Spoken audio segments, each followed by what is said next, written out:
Okay, so hello everyone, welcome to my channel. In this video, we are going to discuss this question paper on probability and statistics.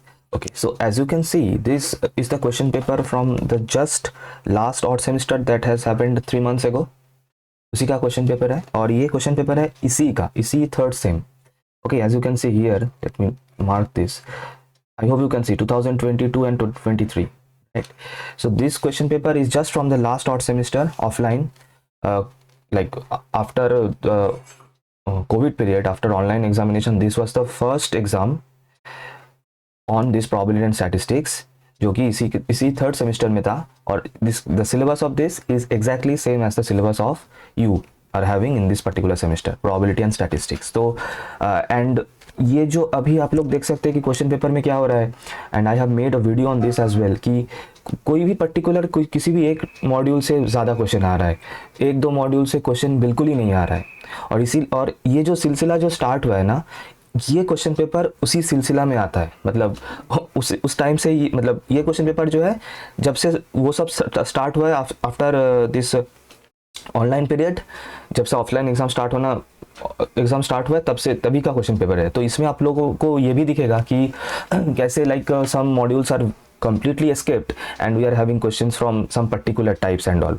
मतलब कितना एक ही type का question कितना है ये भी आप लोग देखेंगे. And I am going to solve this entire question paper including group A, group B and group C. तो वीडियो लेंदी होने वाला है डेफिनेटली, बिकॉज मैं इसमें सभी क्वेश्चन जो है वो सॉल्व करने वाला हूँ. तो stay tuned and I hope this video will very much help you just before the examination. आपको पता भी चल जाएगा कि एग्जाम का मतलब क्वेश्चन पेपर का पैटर्न क्या होने वाला है and how to solve the questions and all.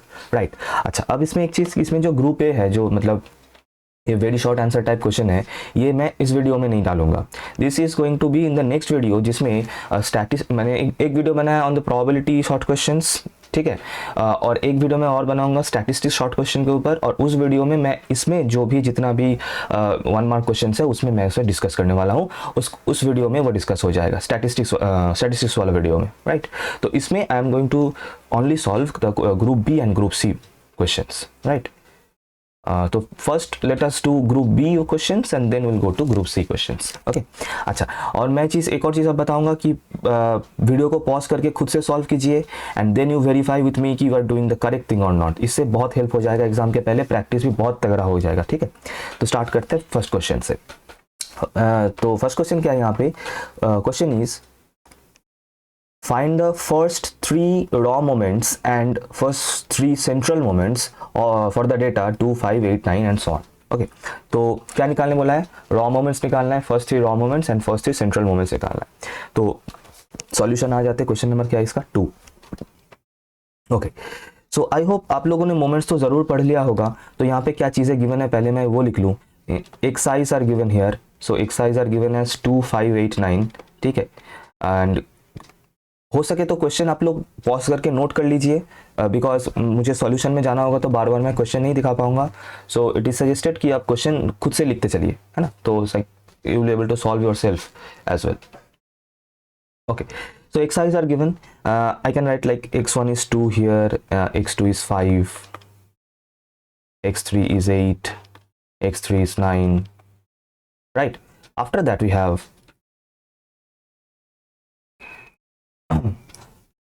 okay, so now we need to know the formula of raw moments, and the formula of raw moments, first I'm doing for raw moments and then I'll do for central moments. Okay. अब raw moments का formula क्या है? raw moments का formula is this: expectation of x to the power k. What is this? This is basically kth order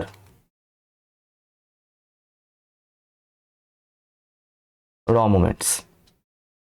Kth order raw moments, expectation of x to the power k. Now this I have written in form of probability. अब इसका statistics वाला जो version बनेगा, that will be something like this. हमें क्या करना है, जहाँ पे भी हमें e that is expectation मिले, e के जगह पे हमें लिख देना है 1/n summation, सिंपल.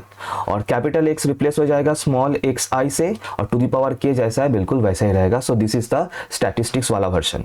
अच्छा, अब आपको क्वेश्चन में निकालने बोला है, देखिए first 3 raw moments, that is आपको निकालना है first order, second order and third order raw moments. तो इसके लिए तो मैं एक एक करके दिखाता हूं यहाँ पे. तो first let us do first order raw moment. तो फर्स्ट ऑर्डर मतलब k का वैल्यू क्या आ जाएगा इसमें, k का value will be 1, so formula हो जाएगा इसका 1/n summation xi to the power 1, that is simply xi। तो बेसिकली पता है आपको ये किसका फॉर्मूला बन रहा है, and we denote this by m1 dashed. Raw moments के लिए हम लोग डैश यूज करते हैं एंड सेंट्रल मोमेंट्स के लिए we do not use dash. Okay, ये किसका फॉर्मूला बन रहा है, this is the formula of just simple mean और एवरेज, राइट। तो क्या हो जाएगा 1/n, मतलब यहाँ पे याद रखना small n is the number of observation और नंबर ऑफ डेटा, कितना डेटा गिवन है 1 2 3 4 data is given, so therefore this is 1/4 into summation of xi, मतलब 2 + 5 + 8 + 9, 2 + 5 + 8 + 9, and if you do this you will get 6 as the answer। तो आप लोग का first order raw moment तो आ गया। अच्छा, now second order raw moment, second order raw moment, just give me 1 second, right, pen का थोड़ा सा कुछ इशू हो रहा है। Okay, second order raw moment is equals to, as you can see 1/n, क्या आ जाएगा यहाँ पे k के जगह पे 2, it will be 2, so xi square, second order raw moment, this we can denote as m2 dash. अब इसका कोई एग्जैक्ट कोई नेम नहीं है, so will just write the values according to the formula, and 1/4 into xi का square, मतलब square xi का square का सम, इसका मतलब 2 square + 5 square + 8 square + 9 square and so on, so it will be 2 square +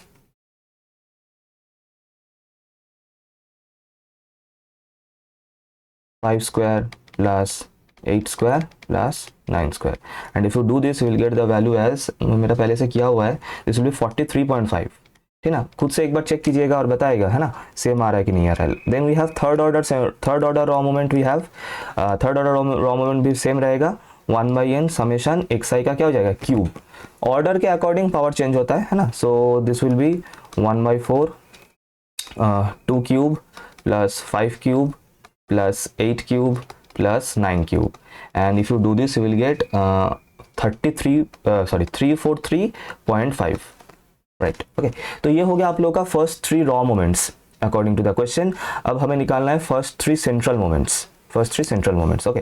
तो now first order, अच्छा, अब central moments का क्या फॉर्मूला है, पहले तो मैं ये बता दूं, केथ ऑर्डर सेंट्रल मोमेंट है ना, kth order central moment, kth order central moment is given by, अच्छा, if the देखिए the general formula of moment is this, expectation of x minus a whole to the power k, this is the general formula of moment about a, like kth order moment about a, और अगर ये a का value 0 है तो बन जाएगा raw moment, और अगर इस a का value itself expectation of x है, that is mean of x है, average mean है, then it will become the central moment। तो इसका मतलब फॉर्मूला क्या बन रहा है, expectation of x minus expectation of x, क्योंकि a का वैल्यू अगर ये आएगा तो whole to the power k, this is kth order central moment. ये हो गया प्रोबेबिलिटी वाला वर्जन।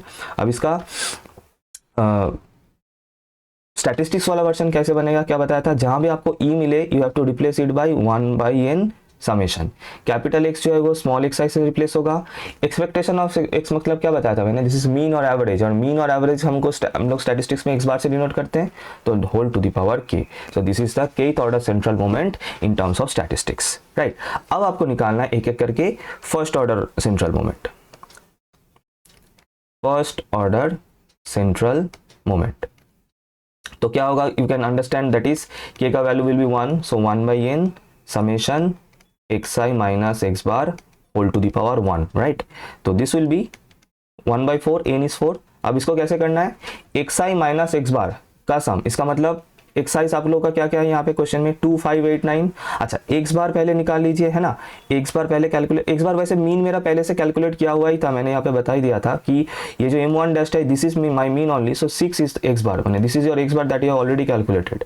सो आपको क्या करना है कि ऐसा करना है कि 2 - 6 है ना टू द पावर 1, मतलब सेम रहेगा, plus 5 - 6 to the power 1 plus 8 - 6 to the power 1 plus 9 - 6 to the power 1, simple. और if you calculate this you will get the value as, मैं डायरेक्ट बता देता हूँ यहाँ पे क्या आ जाएगा, क्योंकि मेरा पहले से सॉल्व किया हुआ है यहाँ पे। So you will get right, you will get 0 as the answer. क्यों? क्योंकि फर्स्ट ऑर्डर सेंट्रल मोमेंट जो है ना that is always 0, m1। First order central moment is always zero, you can verify this and this is also a proved fact, है ना, ये आप लोग करके भी देख सकते हैं, first order central moment is always zero anyways, right. And then उसके बाद we have second order central moments, same होगा 1/n summation xi minus x bar whole square, right. क्या बता सकते हैं सेकेंड ऑर्डर सेंट्रल मोमेंट को क्या बोला जाता है, जरूर बताना in the comment section, what is second order central moment is called. अच्छा, तो ये क्या आ जाएगा 1/4 इंटू एक्स आई, मतलब 2 माइनस एक्स बार कितना था 6 का होल स्क्वायर, समेशन के लिए प्लस आ जाएगा, फिर नेक्स्ट नंबर क्या है 5 माइनस एक्स बार इज 6 का whole square, plus next number क्या है 8 माइनस 6 का होल स्क्वायर, प्लस उसके बाद 9 माइनस 6 का whole square, this, and if you calculate this you will get 7.5 as the answer. ये हो गया आपका second order central moment. And बिल्कुल सेम तरीके से थर्ड ऑर्डर सेंट्रल मोमेंट कर लेना है, क्या हो जाएगा, सिर्फ होल क्यूब हो जाएगा, स्क्वायर के जगह पे whole cube, so x I minus x bar का whole cube, right. And if you do this, मैं और नहीं लिख रहा हूँ क्योंकि सेम होगा, सिर्फ यहाँ पे हर एक का क्यूब होगा, है ना, प्लस का करके cube, and if you do this you will get the value as minus 7.5। Okay, ये भी जरा वेरीफाई कर लेना whether you are getting this same or not, minus 7.5, right. Pen का कुछ पता नहीं क्या इशू हो गया है, इससे चल नहीं रहा, देखते। Okay, so this was the first question that we have done, the first question is done, that is the first three raw moments and first three central moments। okay, तो बढ़ते हैं नेक्स्ट क्वेश्चन में, question number 3। पहले question को आप लोग पढ़ लीजिए, if you want to take a screenshot और whatever then do that, question को पहले देख लीजिए। क्वेश्चन क्या है, if a coin is tossed 5 times, एक कॉइन को जो है 5 टाइम टॉस किया गया है, what is the probability of this two events, दो इवेंट यहाँ पे हैं एंड इनका probability you have to calculate, right. तो चलते हैं सॉल्यूशन में, exactly 2 heads and at least 4 heads. Okay, so like we should know कि ये जो कॉइन टॉस वाला एग्जांपल होता है, ये इसका जो डिस्ट्रीब्यूशन है, the type of distribution is binomial distribution, we all know this. और बाइनोमियल कब होता है, when we are getting like exactly 2 outcomes, the number of possible outcomes is exactly 2, like when we are tossing a coin, either we have head or we have tail, so when we have this probability of success and failure kind of thing, yes or no kind of thing, exactly 2 outcomes, that will become a question of binomial distribution।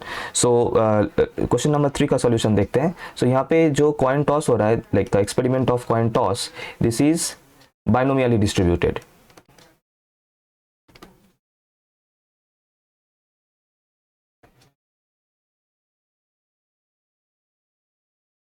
okay, acha, so now in a binomial distribution, like what is the PMF, probability mass function of binomial distribution, it is denoted by first of all probability at x equals to I and is denoted by small fi, we all know, and the formula of binomial distribution's PMF is NCI p small p to the power I 1 minus p to the power n minus I। अब यहाँ पे n क्या है, n is the total number of trials, we can say here how many times we have tossed the coin, as you can see in the question paper, we have tossed 5 times, so and we have to calculate exactly 2 heads and exactly 4, at least 4, whatever it was, देख रहा हूँ। तो the number of tosses we are doing, that is total number of tosses, total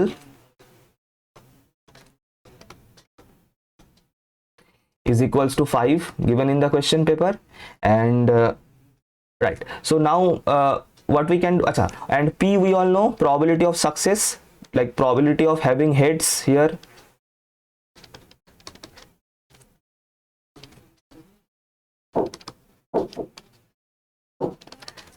one by 2, right, it is 1 by 2, so n we know, p we know in this formula, दोनों पता है, so now we can write, so therefore so the fi will become, 5 c I, p is 1 by 2 to the power I 1 minus 1 by 2 to the power 5 minus I, right। इसको थोड़ा सा और simplify हम लोग कर सकते हैं ना, 5ci को I am keeping as same 5ci, and then we have 1 by 2 to the power I, है ना, and 1 minus 1 by 2 is also 1 by 2 to the power 5 minus I, so this will be adjusted, है ना, I like base से मैं तो power add हो जाएगा, so I plus 5 minus I, I will cancel out, so you will get 5ci 1 by 2 to the power 5. This you are getting your A5. मैंने बिल्कुल simplify कर लिया, so that now I can solve any case, any event they are asking for. So the first event they have asked कि क्या है उसमें exactly 2 heads. So exactly 2 heads. Exactly 2 heads. Okay. So therefore probability of x equals to 2. यहाँ पे x मैंने क्या लिया है, x I have taken as x denotes the number of heads. X denotes number of heads. Okay, so probability of x equals to 2, that is we can write f2. So according to the formula f2 क्या हो जाएगा, 5c2 1 by 2 to the power 5.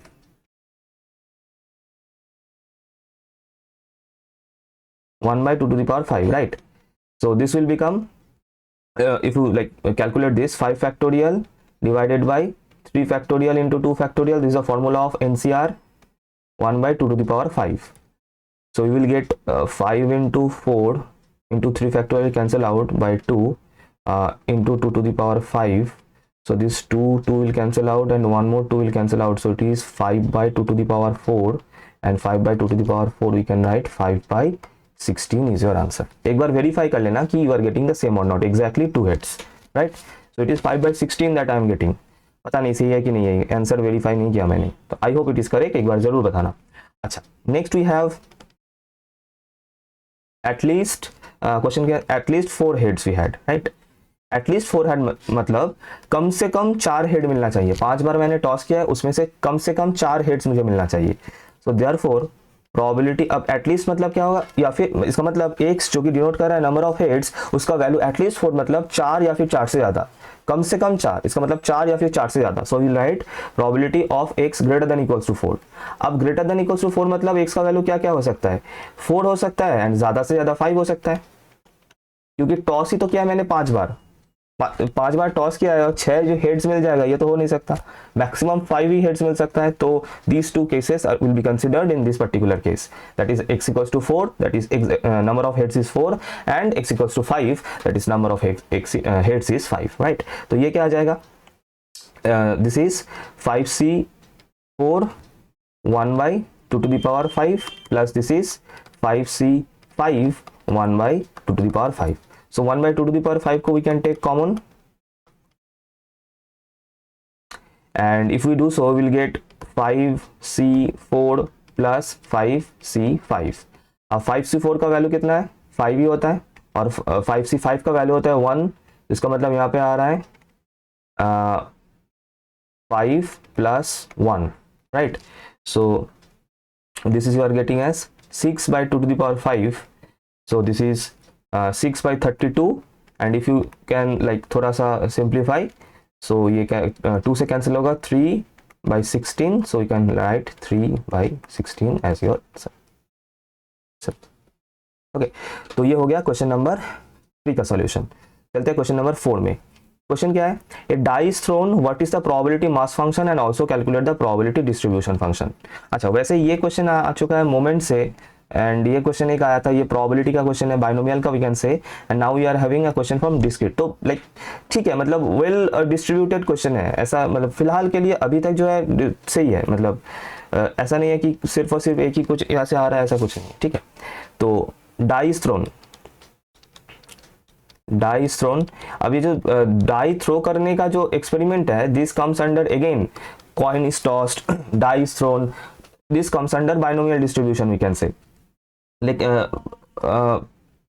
like if the question is like this, but we'll not go like that, we'll do it in a general way. So die is thrown is the experiment, and x, what is the variable x is denoting, x is denoting the variable x, random variable x is denoting like the outcomes that we are having on the die. मतलब एक die throw करने के बाद कौन सा, मतलब 1 आ रहा है, 2 आ रहा है, 3 आ रहा है, 4 आ रहा है, 5 6 क्या आ रहा है, that is denoted by x. So x is denoting the we can write outcome. ठीक है, जो मतलब जो नंबर आ रहा है डाई के ऊपर that is denoted by x। अब यहाँ पे एक इसका मतलब x का वैल्यू क्या क्या हो सकता है, 1 2 3 4 5 6, 6 में से कुछ भी हो सकता है। So will make the table like this. So the distribution table is given by the distribution table will write like this.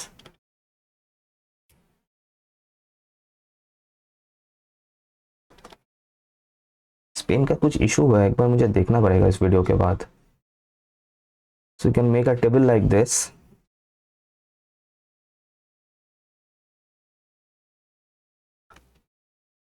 Okay, so x is equals to i and यहाँ पे क्या होता है, probability at x equals to i that we can write as a phi as well, that is the probability mass functions, right? Okay, so x का value क्या क्या हो सकता है, 1 हो सकता है, 2 हो सकता है, 3 4 5 एंड 6, और तो कुछ नहीं हो सकता। और हर एक नंबर का probability कितना होता है डाई में, 1/6 करके, है ना। सभी का तो probability 1/6 से होता है, लाइक कोई भी नंबर मिलने का probability is 1/6 on the die, तो सभी का probability is 1/6। probability at x equals to i, that is a5 mass functions. ये हो गया हम लोग का डिस्ट्रीब्यूशन का जो टेबल है वो बनाना। अब हमें probability डिस्ट्रीब्यूशन फंक्शन भी बना के दिखाना है। अच्छा, so now the distribution function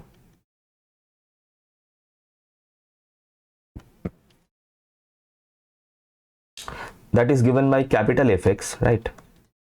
याद रखना, small fx is used to denote the mass function or density function, and capital Fx is always used to denote the distribution function. This is equals to probability at x, probability of x less than equals to small x, and like अब इसको कैसे करना है आप थोड़ा सा समझ लीजिए। यहाँ पे रेंज क्या क्या होगा, एक मतलब हमें कुछ इस तरीके से बनाना है कि when x is less than 1, ये एक हो गया, मतलब इस 1 से come for all the values of x less than 1, like minus infinity से लेके स्टार्ट करके 1 तक। फिर इसके बाद एक रेंज क्या बनेगा, 1 और 2 के बीच में, बिटवीन दिस 1 एंड 2। फिर इसके बाद नेक्स्ट रेंज क्या बनेगा, 2 से 3, फिर 3 से 4, है ना। ऐसा करके will make the range, and last range क्या बनेगा, 6 से infinity, plus infinity, positive infinity, 6 या फिर ग्रेटर देन 6 से ग्रेटर देन तक, ठीक है। तो और इसी तरीके से हमें डिस्ट्रीब्यूशन फंक्शन को भी लिखना है। तो फर्स्ट जो है, अब देखिए, like for x less than 1 the we don't have any fi here. For x less than 1 defined है, नहीं है, 1 से ही स्टार्ट है। fi का जो वैल्यू है वो x इक्वल्स टू 1 से ही स्टार्ट हो रहा है, 1 के पहले कुछ भी नेगेटिव वैल्यू के लिए या फिर 0 वगैरह के लिए no, it is not defined. So इसका मतलब for this particular case since it is not defined the value will be 0, क्योंकि हमें पता नहीं है तो 0 है, सिंपल, राइट। ओके, नेक्स्ट, अब इसके बाद क्या है, इस वाले रेंज में वैल्यू कितना है, और क्या करना होता है ना, जो लास्ट वाला स्टेप है उसके साथ उस पर्टिकुलर रेंज का जो मिनी मतलब जो लेफ्ट मोस्ट इंटरवल है, like the lower value we can say lower boundary value, उस पे जो fi है that we have to add with the previous one. मतलब इसका वैल्यू मैं बताता हूँ, इसका वैल्यू क्या आ जाएगा, पहले आपको प्रीवियस वाला वैल्यू लिख देना है 0, प्लस उसके साथ इस 1 पे जो fi है that is 1/6 that you have to add here, तो इसका आप लोग वैल्यू मिल जाएगा 1/6।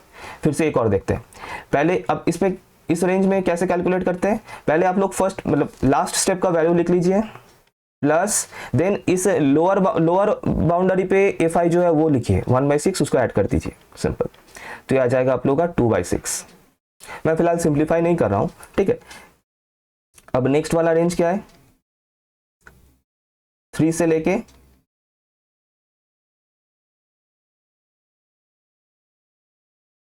4 तक, क्या बताया, पहले लास्ट वाला जो वैल्यू है वो लिख लीजिए 2/6,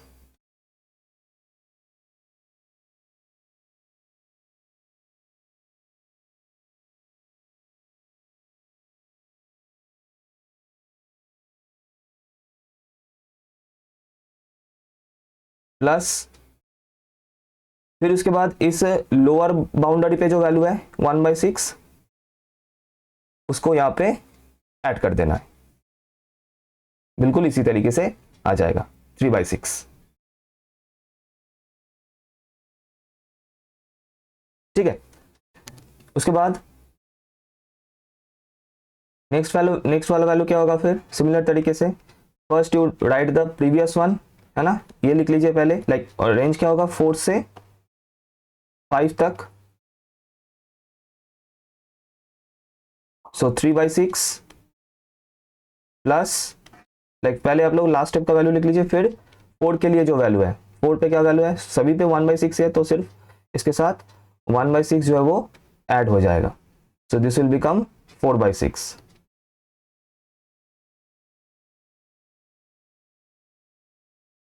इक्वल्स टू, फिर इसके बाद नेक्स्ट वाला रेंज क्या है 5 से लेके 6 तक, पहले आपको ये इस स्टेप का वैल्यू यहाँ पे लिख लेना है 4/6 प्लस उसके बाद लोअर लिमिट पे जो एफ आई है उसको ऐड कर देना है इसके साथ, तो दिस विल बिकम 5/6, फिर लास्ट वाला रेंज दैट इज 6 से ग्रेटर देन 6, है ना, इस तरीके मतलब 6 से लेके इन्फिनिटी तक, पॉजिटिव इन्फिनिटी तक, तो इसको क्या करना है, फिर से सेम है, पहले लास्ट वाला स्टेप का जो वैल्यू है वो लिख लेना है, प्लस उसके बाद लोअर रेंज में जो वैल्यू है 1/6 वो लिख लेना है, so if you add this you will get 6/6 that is equals to 1।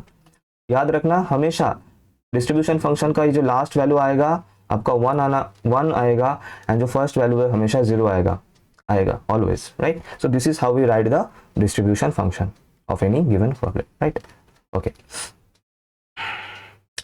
ये हो गया आप लोगों का ये वाला क्वेश्चन। नेक्स्ट क्वेश्चन क्या है, one card is drawn from the deck of 52 cards well shuffled, calculate the probability that the card will be an ace or not be an ace. दो इवेंट का प्रोबेबिलिटी हमें निकालने बोला है, 52 cards का एक डेक है, उसमें से we are drawing a card, तो ये क्वेश्चन नंबर क्या है इसका 5, क्वेश्चन नंबर 5, सिंपल क्वेश्चन है, बिल्कुल इजी क्वेश्चन है।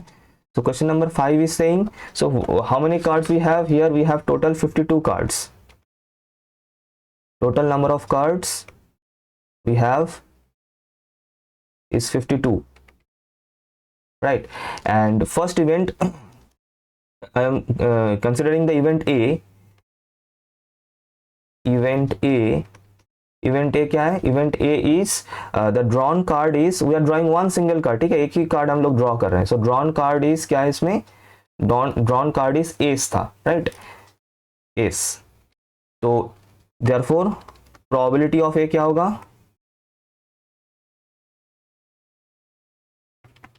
probability of A is equals to, we are going to use the classical definition of probability, that is ऊपर क्या होता है number of favorable cases, नीचे क्या होता है total number of cases, तो total कितना है 52 cards, and उनमें से we are drawing one single card, in how many ways we can do that, in 52C1 ways we can do that। अगर यहाँ पे एक कार्ड की जगह पे दो कार्ड ड्रॉ करने बोलता तो यहाँ पे 1 की जगह पे 2 होता, अगर 3 कार्ड बोलता तो 3 होता, and so on. So here we have only one card drawn, so that is why 52C1 denotes the number of ways, like from किसका, that is how in how many ways we can draw one single card from all the 52 cards। अच्छा, और ऊपर क्या रहेगा, number of favorable cases।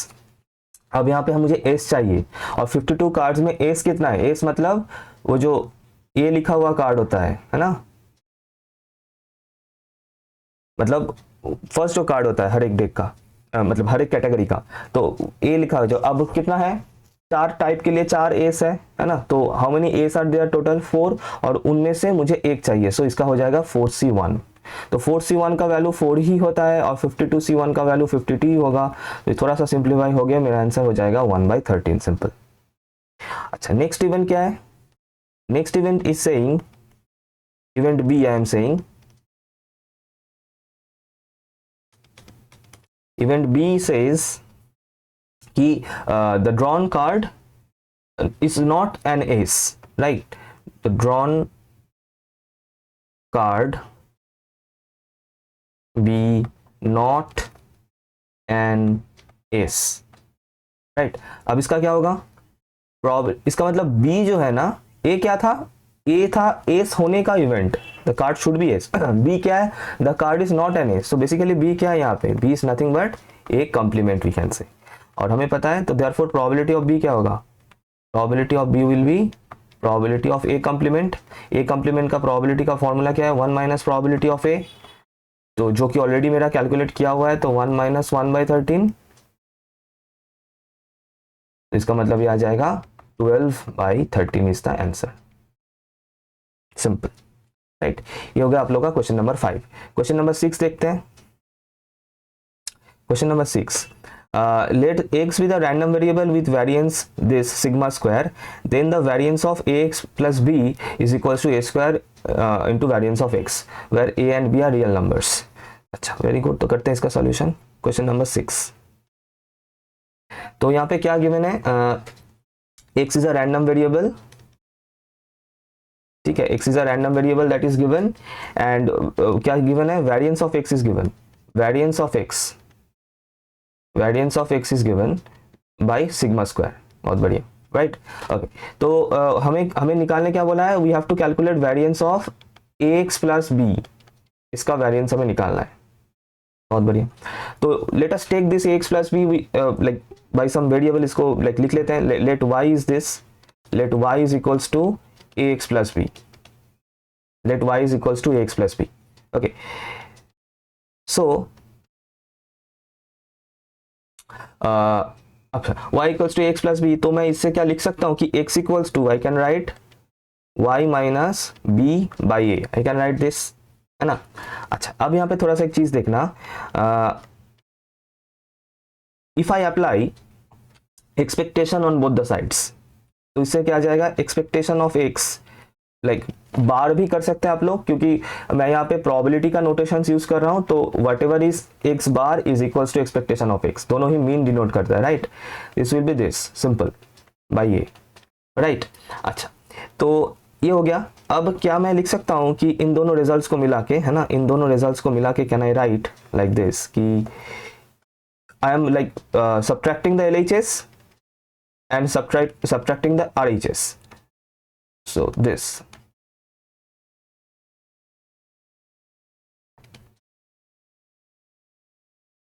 implies that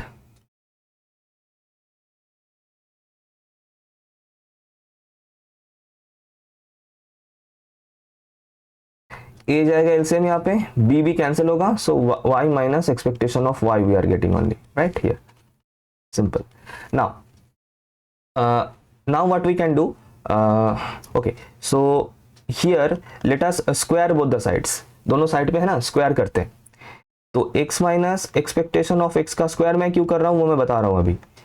expectation का जिसका whole square is equals to y minus expectation of y, इसका whole square divided by a square, ठीक है। नाउ अब what is, we have to calculate this variance of, like let us start from this variance of x। अब variance of x का formula क्या है, variance of x मतलब second order central moment, right. Second order central moment मतलब अभी मैंने कुछ देर पहले ही बताया था, ऊपर वाला एक क्वेश्चन था उसमें आई हैव ऑलरेडी डिस्कस्ड कि expectation of x minus expectation of x का whole square, this, right, very good. Okay, now can I write here, इसके जगह पे I can use this result, तो एक्सपेक्टेशन ऑफ, इसके जगह पे I am writing y minus expectation of y का whole square by a square. अच्छा, अभी एक्सपेक्टेशन जो है ये बिल्कुल वो डिफरेंशिएशन या फिर इंटीग्रेशन के जैसा काम करता है। मतलब मान लीजिए आपको निकालना है ddx ऑफ 2 sin x और समथिंग लाइक दैट, तो एक कांस्टेंट जो है वो पहले बाहर चला जाता है ना, 2 बाहर चला जाता है, then you do whatever want to do. यहाँ भी सेम है, ये जो 1/a स्क्वायर है ये तो कांस्टेंट है, ये एक वैल्यू है कुछ भी 2 4 5 6 7 वट एवर, तो ये जो है ये बाहर चला जाएगा एक्सपेक्टेशन का, और अंदर क्या रह जाएगा, फिर अंदर रह जाएगा expectation of y minus expectation of y, इसका होल स्क्वायर, राइट। ओके, अब this variance of x, this is given in the question है मेरे पास, मैं वेरिएंस ऑफ x ही रख रहा हूं फिलहाल, ठीक है। अच्छा, अब इस चीज को देखिए, you see this one, expectation of y minus expectation of y का होल स्क्वायर, ये क्या है, अभी मैंने बताया ये तो वेरिएंस का ही फॉर्मूला है सर, बिल्कुल। तो ये एक्चुअली क्या है, 1/a स्क्वायर को मैं कुछ नहीं कर रहा हूं, और ये जो पार्ट है ये बन जाएगा वेरिएंस ऑफ y। इसका मतलब वेरिएंस ऑफ y मुझे क्या मिल रहा है, a square into variance of x, a square into variance of x, right. तो इसका मतलब वेरिएंस ऑफ y क्या था, ax plus b is equals to a square into variance of x. आपको यही प्रूव करना था, प्रूव हो गया।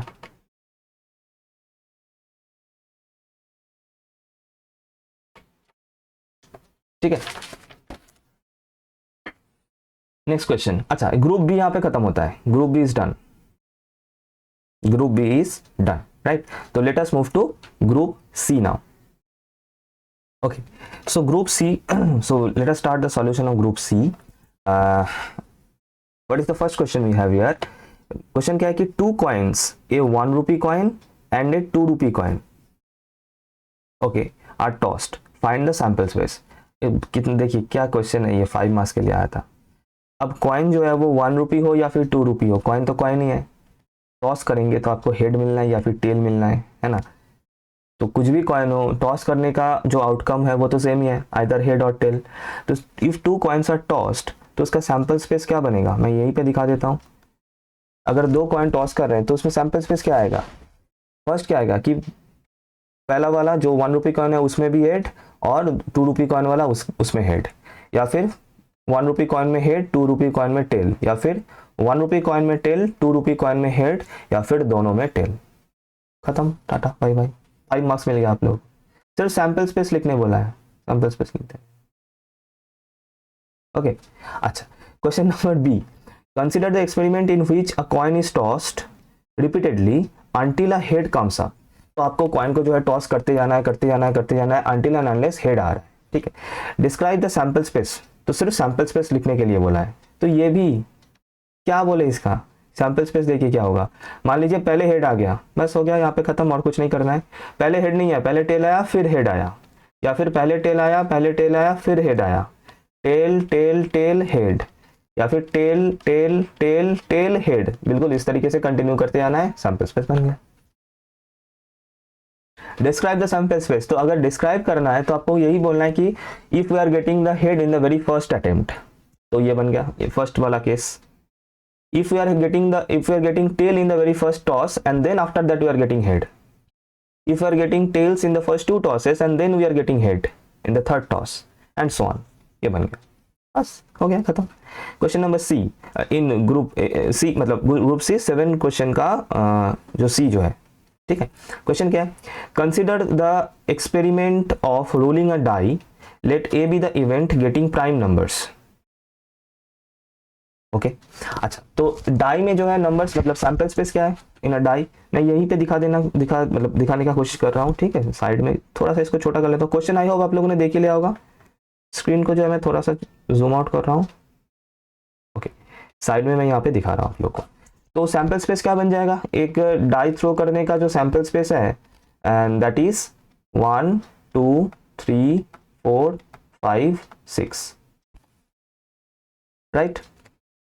अच्छा, ए इवेंट क्या है, ए इवेंट है कि गेटिंग अ प्राइम नंबर। अब इन नंबर्स में से प्राइम नंबर कौन कौन सा है, सर 2 है, सर 3 है और 5 है, तो ये बन गया आप लोगों का ए का सेट। बी इवेंट क्या है, बी इज द इवेंट जहाँ पे गेटिंग एन ऑड नंबर है ना, यहाँ पे थोड़ा सा लिख देना कि A is the event getting prime numbers, फिर यहाँ पे लिखना B is the event getting क्या चीज, ऑड नंबर्स, फिर इसके बाद बी का सेट जो है वो लिखना। अब यहाँ पे ऑड नंबर्स क्या क्या सर, 1 है 3 है और 5 है, बहुत बढ़िया। आपको क्या लिखना है, right the sets representing the following events. क्या सिंपल चीज है, देखिए फर्स्ट केस क्या है, ए और बी, फर्स्ट केस है ए और बी। ए और बी मतलब नंबर 1 बता रहा हूँ, ए और बी मतलब, और मतलब होता है यूनियन, ए यूनियन बी, मतलब इन दोनों को ऐड करके लिख देना है। दिस 2 सेट्स ए और बी को ऐड कर देना है। अगर कोई नंबर रिपीट हो रहा है तो सिर्फ उसको एक ही टाइम लिखना है, तो क्या बन जाएगा 1 2 3 5, ये हो गया एक फर्स्ट क्वेश्चन। फिर उसके बाद है A and B, A and B मतलब मैं यहाँ पे लिख रहा हूँ, ए एंड बी मतलब ए इंटरसेक्शन बी। अब दोनों में कॉमन क्या है, ए और बी में कॉमन 3 एंड 5, तो इंटरसेक्शन में क्या आ जाएगा 3 5। फिर उसके बाद क्वेश्चन नंबर 3 पे क्या है, A but not B, A but not B मतलब ए इंटरसेक्शन बी कंप्लीमेंट, समझना चीज को, ए इंटरसेक्शन बी कंप्लीमेंट, ठीक है। अच्छा, अब कंप्लीमेंट लिख लेते हैं। अगर एस मतलब मेरा यूनिवर्सल सेट ये है 1 2 3 4 5 6 और बी सेट मुझे मेरा ये है 1 3 5, तो इसका मतलब बी कंप्लीमेंट क्या होना है, एस माइनस बी। तो इस सेट में से बी का जो भी एलिमेंट्स है वो निकाल लेना है। तो 1 3 5 को अगर मैं हटा दूं इस सेट में से तो बचेगा क्या, सिर्फ 2 4 and 6, that is the even numbers only, है ना। तो अब इस सेट के साथ इसके साथ ए का इंटरसेक्शन करना है दिस, तो कॉमन क्या है इसमें, सिर्फ और सिर्फ मुझे तो 2 ही दिख रहा है, तो इसका मतलब इसका आंसर बन जाएगा 2, राइट।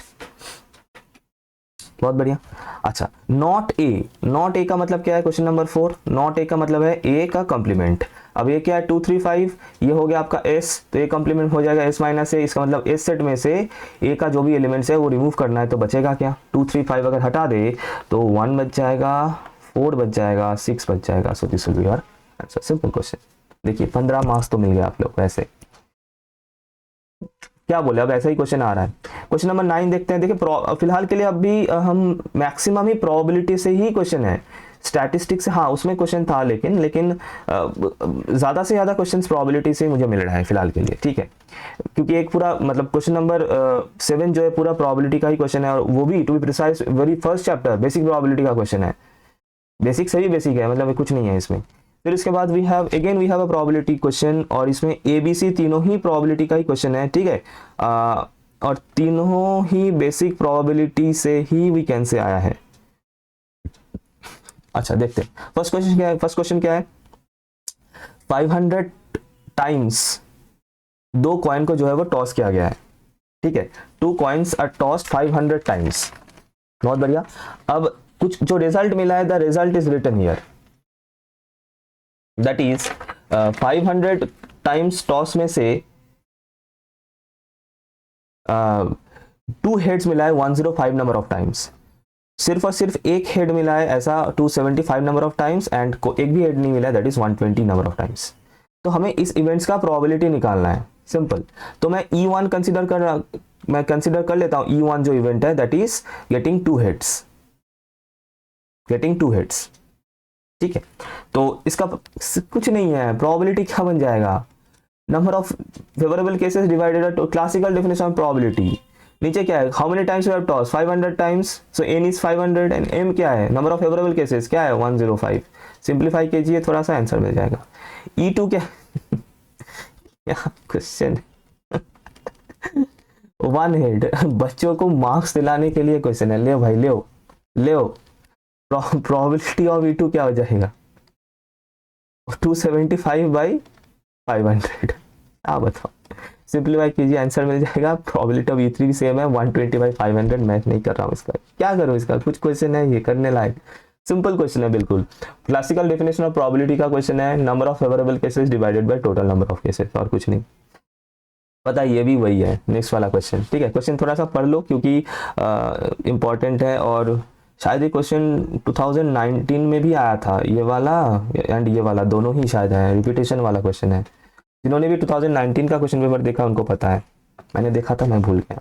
एनीवेज, तो एक टायर मैन्युफैक्चरिंग कंपनी है जो कि रिकॉर्ड रखता है कि एक टायर चेंज करने के बाद दूसरे टायर चेंज करने तक वो टायर मतलब कितने किलोमीटर्स तक चल रहा है, that their track like record जो है वो ट्रैक करते हैं, वो रखते हैं उसका रिकॉर्ड। तो इसका एक डेटा टेबल एक गिवन है कि लेस देन 4000 किलोमीटर, मतलब लाइक 4000 किलोमीटर से कम चलता है, कितना सारा टायर्स है ऐसा 20 टायर्स दे आर गेटिंग। 4000 से 9000 किलोमीटर तक चल जाता है, ऐसा नंबर ऑफ टायर्स कितना है 210। 900 से 14,000 तक चल जाता है ऐसा 325, एंड 14,000 से ज़्यादा किलोमीटर चलता है ऐसा tyres are 445। Total they have taken the result of 1000 tyres. So in you are getting in, that is number of total tyres, sorry total cases, total tyres ही बोल सकते हैं, दैट इज 1000, राइट। तो हमें एक एक करके चीज़ों का प्रोबेबिलिटी निकालने बोला गया है। तो फर्स्ट इवेंट क्या है कि it has to be substituted before 4000 kilometre, तो 4000 किलोमीटर के पहले खत्म होने वाला टायर्स का प्रोबेबिलिटी क्या करना है, सिंपल वही classical definition of probability, number of favourable cases divided by total number of cases, simple. तो less than 4000 kilometres according to data कितने सारे टायर्स है 20 टायर्स। तो इस जो केस है इसका, दैट इज आप इसको ऐसे लिख सकते हैं कि probability of substituting the tyre, substituting क्या मुश्किल स्पेलिंग है, probability of substituting the tyre before 4000 kilometre, 4000 kilometre is equals to क्या होगा। अच्छा ऐसा मतलब कितने टायर्स है 20, number of favourable cases 20 divided by total number of cases 1000, simplify कीजिए 0.02 इज द आंसर हो गया। अच्छा it will last more than 9000, more than 9000, ठीक है, मतलब ये कैटेगरी काउंटेड होगा और ये भी आएगा मोर देन 9000 मतलब 9000 से ज्यादा, तो ये रेंज भी आ रहा है उसके अंदर और ये भी आ रहा है। तो how many tyres are there in this case, total 325 plus 445 divided by total number of tyres that is 1000, simplify करने से विल गेट द आंसर और इसका आंसर आ जाएगा शायद 0.77 ऐसा, राइट। अच्छा लास्ट वाला क्या है, it is replaced after 4000 kilometre, मतलब इन बिटवीन 4000 एंड 14,000, मतलब क्या क्या कैटेगरी आ रहा है इसमें, ये आ रहा है 4000 से 90,000 तक, 9000 तक, और 9000 से 14,000 तक, ये दो कैटेगरी आ रहा है, this two categories we are getting, ठीक है, इन बिटवीन 4000 एंड 14,000। तो इसका भी सिमिलर तरीके से इसका भी क्या आ जाएगा 210 प्लस 325 डिवाइडेड बाय 1000, सिंपल। इसको अगर आप सिंप्लीफाई करेंगे you will get 535 by 1000 that is 0.535। क्या क्वेश्चन है, क्या बोले। और पता है नेक्स्ट वाला क्वेश्चन नंबर सी, ये भी प्रोबेबिलिटी का ही क्वेश्चन है और ये भी वही सेम क्वेश्चन है, सेम तरीके का question, number of favourable cases divided by total number of cases. Question क्या है पढ़ लीजिए, question is the percentage of marks obtain by a student in monthly test, ठीक है, टोटल मान लीजिए कि 5 मंथली टेस्ट हुआ है इसमें, हाँ, total number of test is 5 as you can see, है ना, test number 1, test number 2, test number 3, test number 4, test number 5, so how many monthly tests are there, total 5 tests, we can write कि total number of tests is equals to 5। अब इसमें से कौन से test में कितना परसेंटेज ऑफ मार्क्स आए वो भी गिवन है, 69%, 71% एंड सो ऑन। हमें निकालना है कि find the probability that the student are getting more than 70% in the test, more than 70%। अब आप देख लीजिए सिंपल कि मोर देन 70% वाला टेस्ट कितना है, एक हो गया सेकेंड जो टेस्ट उसने दिया था, थर्ड टेस्ट में मिला था मोर देन 70% और फिफ्थ टेस्ट में मिला था। तो how many test he is getting more than 70% marks, 70% marks से ज्यादा नंबर कितने सारे टेस्ट में मिला है सर, सिर्फ और सिर्फ 3 टेस्ट में। तो आपका आंसर क्या बन जाएगा, therefore probability of this particular event, है ना, मतलब गेटिंग 70% ग्रेटर मार्क्स। तो how many test are there, total 3 test, like जिसमें मिला है 70% से ज्यादा, and divided by total number of test 3/5, तो 3/5 मतलब 0.6 इज द आंसर, सिंपल। क्या है, कुछ नहीं है, 5 मार्क्स यही हो रहा है, मैं ये बता रहा हूं। अगर आप 2019 का क्वेश्चन देखेंगे जो कि लास्ट एग्जाम हुआ था कोविड के पहले, उसका क्वेश्चन कितना अच्छा था, मतलब करने लायक क्वेश्चन था, उसको थोड़ा सा दिमाग लगा के सॉल्व करना था। अब क्वेश्चन बन गया ऐसा, पता नहीं क्या हो रहा है। अच्छा क्वेश्चन नंबर 10, अब यहाँ से थोड़ा सा स्टैटिस्टिक्स चालू हो रहा है, वी कैन से, है ना, स्टैटिस्टिक्स चालू हो रहा है यहाँ से। देखो ये आ गया, क्या आ गया, क्वेश्चन क्या है। अब ये भी क्वेश्चन इनकम्प्लीट है, पता है, ये भी मैं बता रहा हूँ कैसे।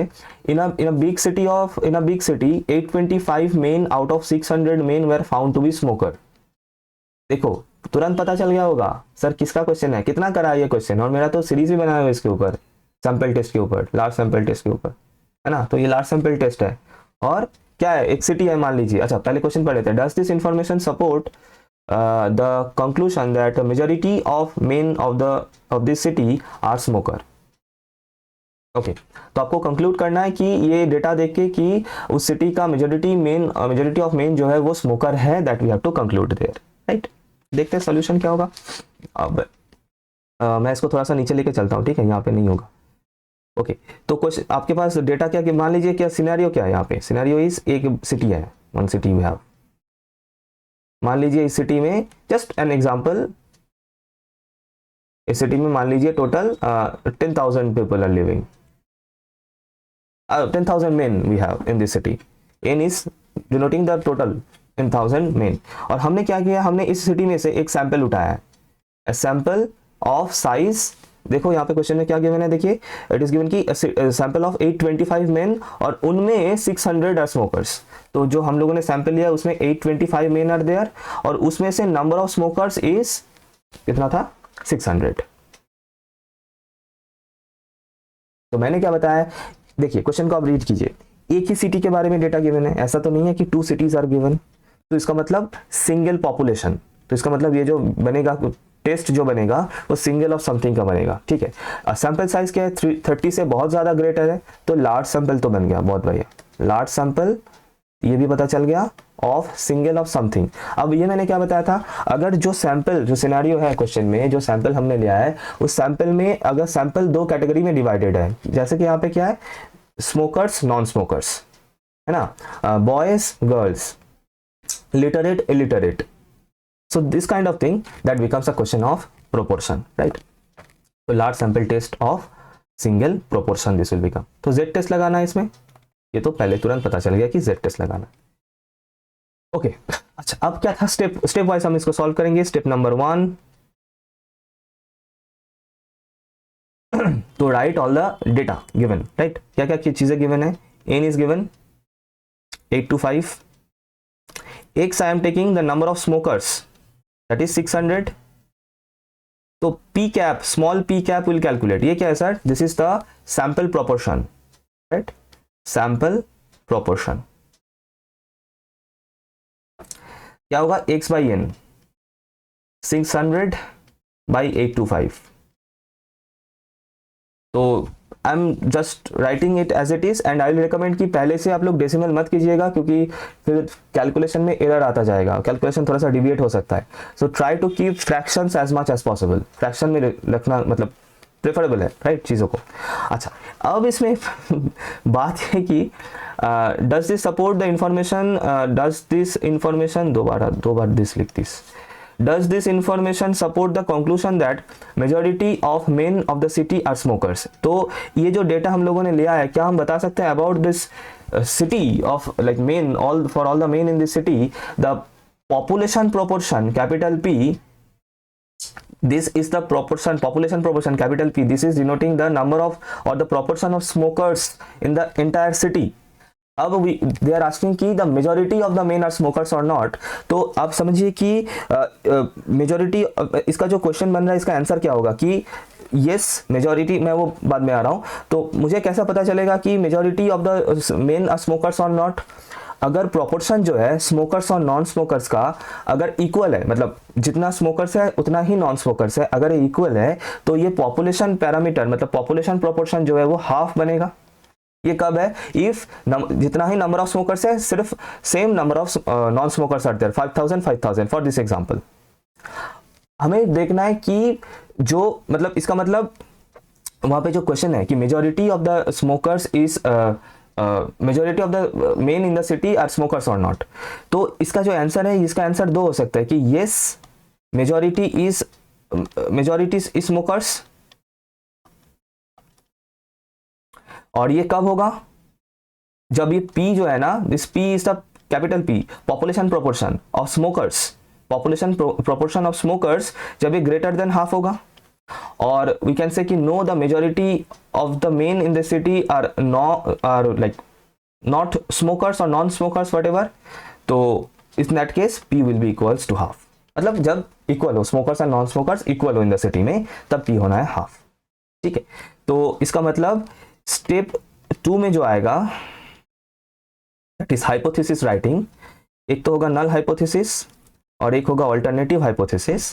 तो स्टेटमेंट मैंने तो ऑलरेडी बता दिया अल्टरनेटिव और नल हाइपोथेसिस का। मैंने क्या बताया था, ये जो लेस देन या फिर ग्रेटर देन या फिर नॉट इक्वल्स टू वाला जो स्टेटमेंट होता है वो कहाँ पे जाता है, अल्टरनेटिव हाइपोथेसिस में जाता है ना। ये मैंने बताया है, बहुत बार बताया इन दिस चैनल। और इसका स्टेटमेंट क्या बनेगा कि मेजॉरिटी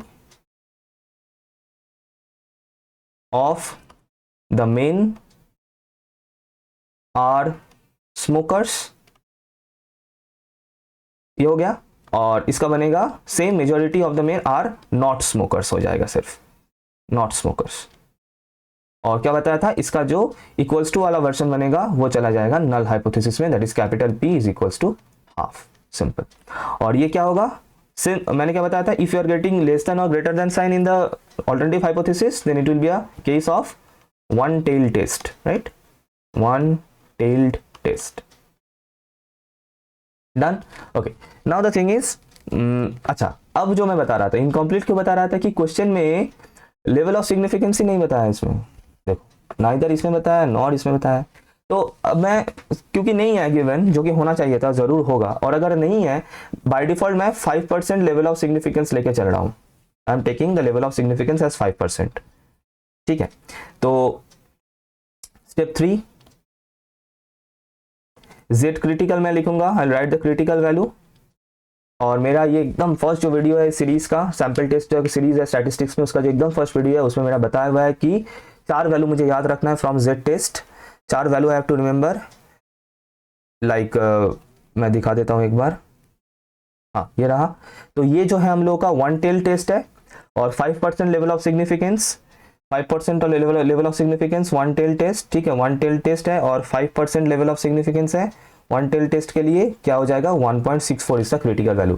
ये 4 वैल्यू आपको याद रखना है, और इसके बारे में बहुत डिटेल में मैं डिस्क्रिप्शन में इसका लिंक भी दे दूंगा, यू विल गेट दिस, इसमें डिटेल में बताया गया है कि how to do the sample test for any kind of test, और इसमें क्या 4 वैल्यूज याद रखना है वो भी मेरा उसमें बताया हुआ है, ठीक है। तो जेड क्रिटिकल क्या बन रहा है यहाँ पे, 1.64, राइट। तो स्टेप 4 क्या होगा, टेस्ट स्टैटिस्टिक। टेस्ट स्टैटिस्टिक कैसे, यहाँ पे फॉर्मूला क्या है, for single proportion small P cap minus capital P modulus of obviously divided by P into 1 minus P by N, simple, ठीक। इसको अगर आप लोग करेंगे, all the values you have, definitely you have all the values. Small P cap का value आपको पता है, ये रहा है ना, this 600/825, capital P is half and N is 800, all the value you know, you put all the values and you will get the test statistic as 13 point क्या आ जाएगा, 13.055 something like this you will get, okay। अच्छा, now final step number 5, comparison। और क्या बताया था, if the test statistic that is z calculated we can write, if it is that is 13.055, if it is greater than the critical value that is z critical, then we say, if it is greater then we say H0 is rejected, H0 is rejected, H1 is accepted, H1 is accepted, right। so हम लोग का जो H1 का जो statement था, that is majority of the men of the city are smokers, वो हमें लिख देना यहाँ पे कि hence majority of the men are smokers, simple, okay. अच्छा, next question we have, again this is from sample tests, and question क्या है, in a sample of 400 parts होगा, है ना, पार्ट्स नहीं होगा, पार्ट होगा, part. In a sample of 400 parts manufactured by a factory, the number of defective parts was found to be 30, बहुत बढ़िया। The company however claims that only 5% of their product is defective, is the claim correct? Okay, so this is the question। तो चलते हैं solution में। Question number क्या है, ये B का है, मतलब नंबर बी। तो यहाँ पे क्या है कि the like manufacturing company is there that is making parts, और क्लेम क्या है, like how many we have taken a sample of 400, ठीक है। और अगेन ये क्या है, एक ही पार्ट, मशीन पार्ट के बारे में क्वेश्चन है, और सैंपल साइज जो है वो ग्रेटर देन 30 है, तो लार्ज सैंपल टेस्ट बनेगा। और सैंपल्स जो है, मतलब there are 2 types of samples as we can see, दो पार्ट मतलब टाइप्स में डिवाइडेड है, that is defective non defective. तो सिंपल ये भी large sample test of single proportion just as the previous one. यही मैं बताने का कोशिश कर रहा हूँ कि सैंपल टेस्ट में से भी दिया है जो भी, वो भी दोनों सेम तरीके का दे दिया, ठीक है, दोनों ही large sample test for single mean दे दिया, ठीक है। एनीवेज, तो एक्स मैं ले रहा हूँ, this is the number of defective items, और दिस इज 30, है ना, in this sample I am saying. So defective items का जो सैंपल प्रोपोर्शन आ जाएगा that is 30/400, x by n, that is 3/40 we can write. Okay अच्छा, company का claim क्या है? कंपनी का claim is they are claiming कि 5% are that is capital P, 5% are defective. This is the claim, that is जो total the machine parts they are making, उनमें से सिर्फ और सिर्फ 5% जो है वो डिफेक्टिव हो सकता है, that is 5/100. This is 1/20 we can say. This is the claim for the company. तो अब हमें क्वेश्चन में पूछा गया कि द क्लेम इज करेक्ट और नॉट. इसका भी दो आंसर है कि yes the claim is correct. कब बोलेंगे? जब capital P is equals to 1/20, that is step 2 we can say, to write the hypothesis null and alternative. null and alternative. तो yes the claim is correct, the claim is correct or true whatever. कब होगा? जब P जो है that is the population proportion is equals to 1/20 and the claim is not correct, is not correct. कब होगा? H1 जब P is not equals to 1/20. तो ये क्या हो जाएगा? सिर्फ इसमें नॉट इक्वल टू साइन है, this will become a case of two tail test. Two tail test. और इसमें भी क्वेश्चन में लेवल ऑफ सिग्निफिकेंस नहीं गिवन है, तो हम इसको भी 5% लेके चलते हैं. और मेरा वहाँ पे बताया हुआ है कि for 5% level of significance Z test, the for two tail test the critical value is 1.96. 1.96. ठीक है. अच्छा, तो स्टेप 5 सेम फॉर्मूला है, सॉरी स्टेप 4 सेम फॉर्मूला है टेस्ट स्टैटिस्टिक का. तो टेस्ट स्टैटिस्टिक जो कैलकुलेट होगा वही सेम फॉर्मूला है, P cap small P cap minus capital P divided by root over of P into 1 minus P, capital P है नीचे, बाई n रूट के अंदर है, इक्वल्स टू, ये कैलकुलेट करेंगे तो आपका आ जाएगा कितना आएगा 2.29 ऐसा कुछ आ रहा है, 2.29415 करके. ठीक है. अब ये जो की है this step 5 comparison, that is this z calculated is greater than z critical. greater है इसका मतलब this will imply H0 is rejected, H1 is accepted. तो H1 का जो स्टेटमेंट था उसको आपको कॉपी पेस्ट कर देना है, that is the claim is not correct. the claim is not correct will be your final answer. the claim is not correct. okay, तो चलते हैं question number C. Question number C.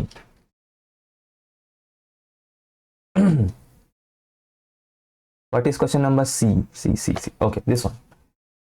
This is from again hypothesis testing. In order to test whether a coin is perfect, the coin is tossed 5 times.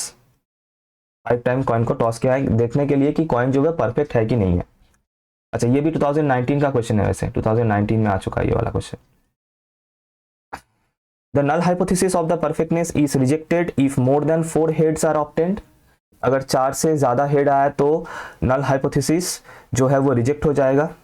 4 से ज़्यादा मतलब समझ रहे हैं ना, 5 टॉस किया है, अगर पांचों का पांचों हेड आ गए then we reject the null hypothesis. So what is the probability of getting type 1 error and what is the probability of type 2 error? यहाँ पे क्वेश्चन जो है वो इनकम्प्लीट है. Type 2 error predicting P equals to half, मतलब capital P probability equals to, sorry 0.2. यहाँ पे question जो इनकम्प्लीट है, एक क्वेश्चन था पूरा यहाँ पे, predicting P equals to 0.2, probability of getting head equals to 0.2 predicting. Okay, तो सॉल्यूशन इसका देख लेते हैं C का. तो n इक्वल्स टू 5, n मतलब टोटल नंबर ऑफ टॉसेस. अच्छा, P जो है कैपिटल P भी स्मॉल p भी कुछ भी ले सकते हैं, डजंट मैटर.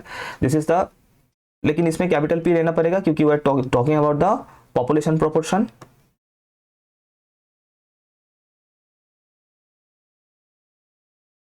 ठीक है. अच्छा, so will call the, like एक कॉइन को हम परफेक्ट कब बोलेंगे, है ना? द कॉइन इज परफेक्ट कब बोलेंगे? If the probability of head is half as well as the probability tail is half. अगर हाफ आ रहा है तभी जाके हम लोग कॉइन को जो है वो परफेक्ट बोलते हैं. So the coin is perfect if probability of head is equals to half. Simple, right? So null hypothesis क्या है? The claim that the coin is perfect. So मेरा null hypothesis जो बनेगा H0 such that P is equals to half, यही बनेगा, है ना? null hypothesis क्या है? null hypothesis is the acceptance that the coin is perfect. And H0 reject कब होगा, that is the null hypothesis is rejected कब होगा, क्वेश्चन में गिवन है is rejected if the number of heads, if the number of heads कितना is that is x, I am using x to denote the number of heads is greater than 4 से, right? अच्छा, probability of x equals to I if I, ठीक है, that is I number of heads we are getting, I number of heads in 5 tosses, ठीक है। तो क्या है इसका, वही बाइनोमियल का जो PMF है that I have already discussed in a previous question, 5ci p to the power I 1 minus p to the power n minus I, क्या आ जाएगा इसका 5ci, p क्या है half to the power I, 1 minus p क्या है again 1 minus half, that is half itself, n minus I, if you simplify just as the previous one you will get n क्या है, n यहाँ पे 5 है तो मैं 5 ही लिख देता हूँ डायरेक्ट, है ना, 5ci 1 by 2 to the power 5, ठीक है। अच्छा, so now the probability of type 1 error, the probability of type 1 error is equals to probability of H0 is rejected, but it is true. Type 1 error क्या है, what is type 1 error? Type 1 error is the null hypothesis is rejected when it is true, but H0 is true. H0 true होते हुए भी अगर उसको reject किया जाता है then that means it is the type 1 error, ठीक है।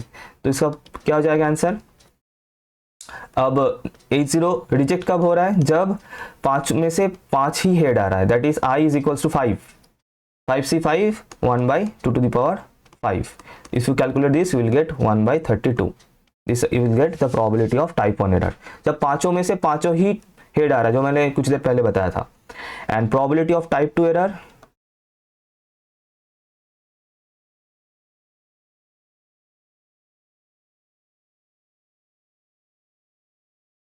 this is equals to probability of accepting H0 but it is false, this is type 2 error कि H0 को एक्सेप्ट किया जा रहा है लेकिन वो फॉल्स हो एक्चुअल में, और यहाँ पे गिवन था कि assuming p is equals to 0.2, this was like probability of it that is given in the question, so ये accepted कब होगा H0, जब x जो है that is number of tosses is less than equals to 4, इसको we can use by doing the complement thing, that is probability of x greater than 4, तो greater than 4 में सिर्फ और सिर्फ एक ही वैल्यू आएगा, that is 1 minus probability at x equals to 5, ठीक है। अच्छा, तो ये क्या आ जाएगा 1 माइनस 5c5, p का वैल्यू गिवन है क्वेश्चन में 1 by 2 to the power 5, this is equals to, if you calculate you will get 1 minus 32, 1 minus 1 by 32, so we'll get 31 by 32, simple. Okay, तो ये हो गया question number C. Next question में चलते हैं 11। Okay, the equations of two regression lines, अच्छा दो regression line का इक्वेशन गिवन है, एक तो ये हो गया, एक ये हो गया, बहुत बढ़िया। Determine which one is the regression line of x on y and which one is y on x, that we have to do, and then we have to calculate the means of x and y, correlation coefficient and sx by sx. Okay, चलो 11 का ये। अच्छा, अब इसमें क्या होगा कि the two regression lines are given in the question, पहले मैं इक्वेशन लिख लेता हूँ। two regression lines those are given are, एक तो है 3x प्लस 12y प्लस ना इक्वल्स टू 19, इसको मैं 1 ले लेता हूं फिलहाल, और एक है 3y plus 9x equals to 46। इसको लेट मी टेक एज 2। ठीक है, अच्छा now the point is one is like अब मुझे पहले तो ये दिखना है कि इनमें से कौन सा y ऑन x वाला रिग्रेशन लाइन है, कौन सा x ऑन y वाला रिग्रेशन लाइन है। आई डू नॉट नो, तो what will do, will assume, हम लोग एज्यूम कर लेंगे। सो लेट अस एज्यूम कि द इक्वेशन नंबर 1 है ना is regression line of x on y, और ऑब्वियसली जो दूसरा है वो क्या बन जाएगा automatically, equation number 2 will automatically become the regression line of y on x। Simple, ठीक है। Now what we have to do, we have to find the slopes of this two equation, slopes of this two equation. ठीक है, तो इस equation का slope क्या होगा, तो 1 इंप्लाइज पहले हम लोग ये जो है ना x ऑन y हम लोगों ने कंसिडर किया, तो this is x on y। So 1 implies 12y, I can write 12y equals to minus 3x plus 19. So this I can write y equals to minus 3 by 12x plus 19 by 12. This I can write minus 1 by 4x plus 19 by 12.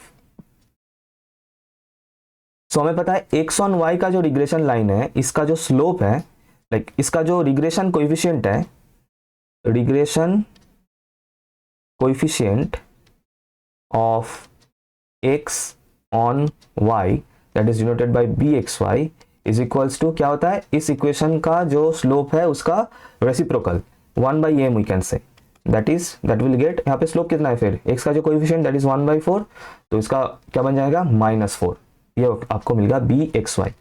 अब y on x वाला पकड़ते हैं, मतलब दूसरा जो equation है 2 उसको पकड़ते हैं, तो 2 इंप्लाइज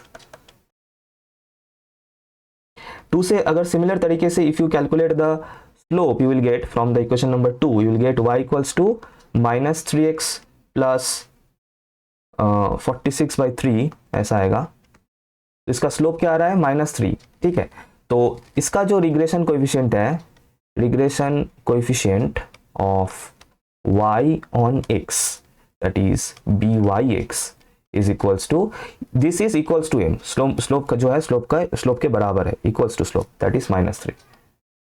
तो now there was a property that is the r square मतलब कोरिलेशन कोएफिशिएंट का square is equals to byx into bxy, मतलब दो रिग्रेशन कोएफिशिएंट्स का प्रोडक्ट। तो क्या आ रहा है -4 into -3, that is we can say 12, right। अब r स्क्वायर अगर 12 है तो r क्या आएगा, plus minus root over of 12,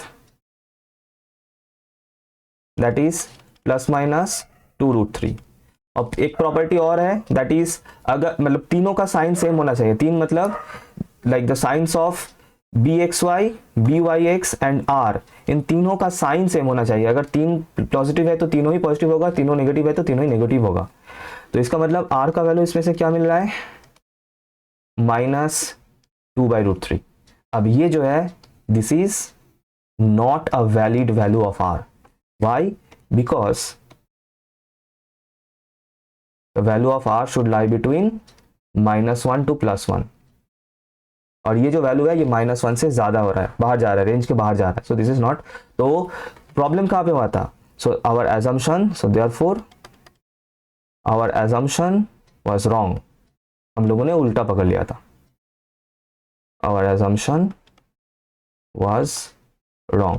तो हम लोगों ने जिसको x on y लिया था उसको y on x लेना है, और जिसको x on y on x लिया था उसको x on y लेना, मतलब इंटरचेंज कर देना है। so therefore regression line of y on x is 3x plus 12y equals to 19, and regression line of x on y is, दूसरा वाला that is 3y plus 9x equals to 46। तो accordingly फिर से आप लोगों को वो बी एक्स वाई और बी वाई एक्स निकाल लेना है। तो इससे आप लोगों को फर्स्ट वाले इक्वेशन से बी वाई एक्स मिल जाएगा, दैट इज इसका जो स्लोप तो पहले से निकाला हुआ है, तो स्लोप दोबारा निकालने का कोई जरूरत, क्योंकि स्लोप तो चेंज नहीं होगा इक्वेशन का, सिर्फ इक्वेशन एक्स ऑन वाई और वाई ऑन एक्स, इन दोनों इक्वेशन इंटरचेंज हो रहा है, लेकिन इक्वेशन जो है वो तो सेम ही रहेगा, और दैट इज वाई स्लोप जो है वो भी सेम रहेगा, सिर्फ बी वाई एक्स जो है वो और बी एक्स वाई जो है इनका वैल्यू जो है वो इंटरचेंज हो जाएगा, वो भी रेसिप्रोकल होके।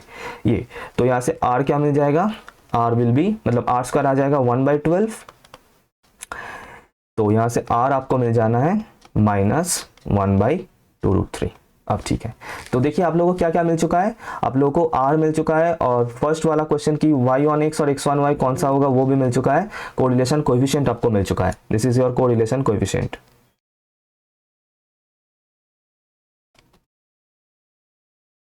Right, okay. अब क्या निकालना है, mean of X and Y निकालना है। मीन कैसे निकालें, देखिए मीन आपको याद रखना है कि ये जो रिग्रेशन लाइंस अगर इंटरसेक्टिंग है, तो जिस पॉइंट पे ये इंटरसेक्ट कर रहा है, that point of intersection is your x bar y bar. और पॉइंट ऑफ इंटरसेक्शन कैसे निकालना है, इन दोनों इक्वेशन को सॉल्व करके, by solving this two equations. आप लोग साइमल्टेनियस इक्वेशन सॉल्यूशन है कि कुछ भी करे, you can do the like substitution कर सकते हैं, है ना, कुछ भी जे कोई भी प्रोसेस आप लोग यूज कर सकते हैं इसमें। तो मैं क्या कर रहा हूँ, मैं इसको इस फर्स्ट इक्वेशन को 3 से मल्टीप्लाई करके इस सेकंड इक्वेशन से माइनस कर दूंगा, राइट। तो मेरा क्या आ जाएगा, फिर पहले मैं 3 से मल्टीप्लाई कर देता हूँ, so I will get 9x plus 36y equals to 57, and दूसरा जो इक्वेशन है that is 9x plus 3y is equals to 46। अब इनको माइनस कर देना है, ठीक है। If you do so you will get 33y is equals to will get 11, so y will be 1/3, ठीक है। और इसका वैल्यू अगर हम आप कोई भी इक्वेशन में पुट कर दें तो वहां से आपको x भी मिल जाएगा, x विल गेट एज 5। तो ये मिल गया आपको mean of x that is x bar is equals to 5, है ना, and mean of y that is equals to y bar that is equals to 1/3। Okay, अच्छा, और एक चीज निकालना है। अब बी वाई एक्स जो है that is regression coefficient of Y on X, इसका वैल्यू क्या है, मतलब इसका फॉर्मूला क्या है, इसका formula is standard deviation of Y by standard deviation of X into R, correlation coefficient, ठीक है। अब इसमें like you know all the values, है ना, बी वाई एक्स का वैल्यू पता है, value of B Y X is -1/4, ऊपर में कैलकुलेट किया हुआ है मेरा already, equals to S Y by S x into R, जो है आर का वैल्यू भी आपका कैलकुलेट किया हुआ है, that is -1/2√3। So if you simplify all this you will get the ratio that is S X by S Y, ये आपको निकालने बोला है क्वेश्चन में, ये रेशियो आपका आ जाएगा, दिस विल बी 2/√3।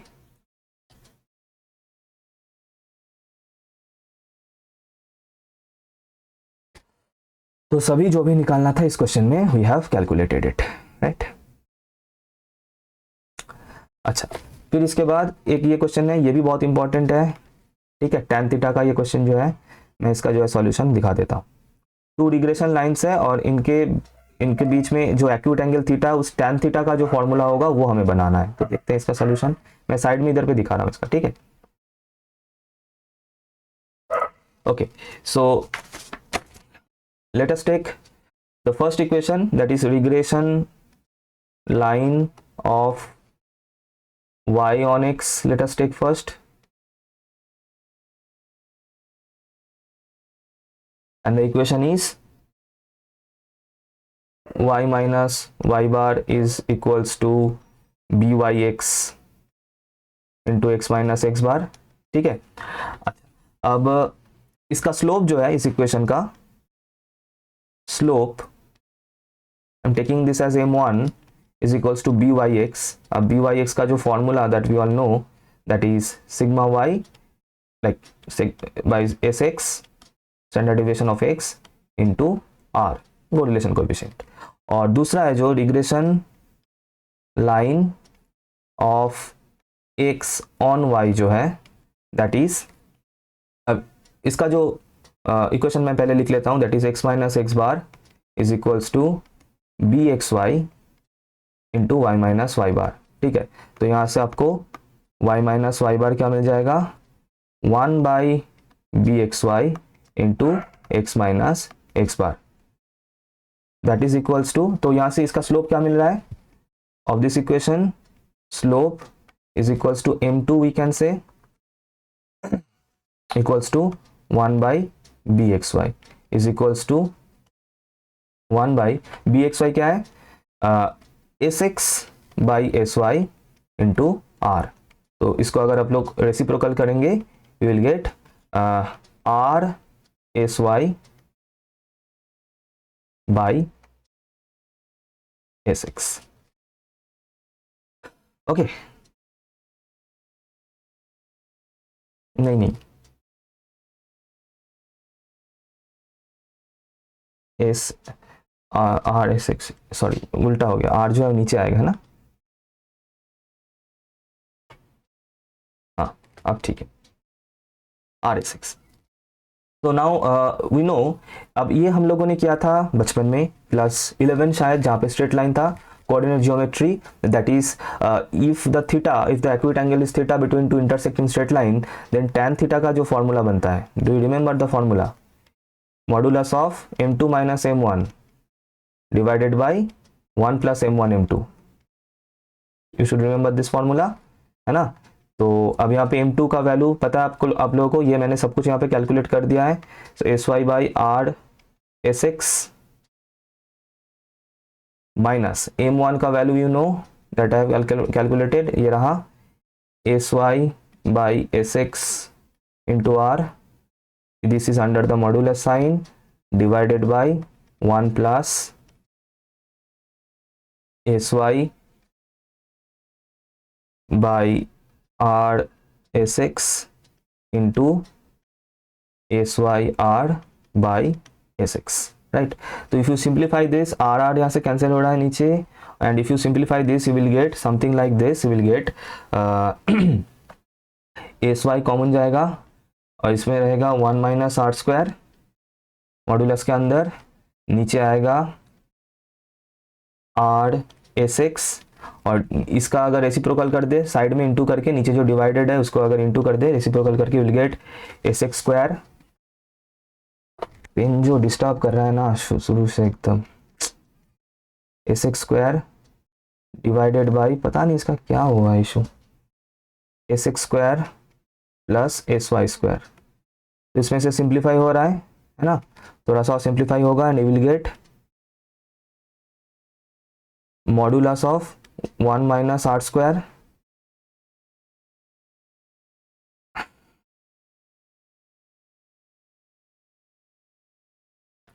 लिखा ही नहीं जा रहा इससे,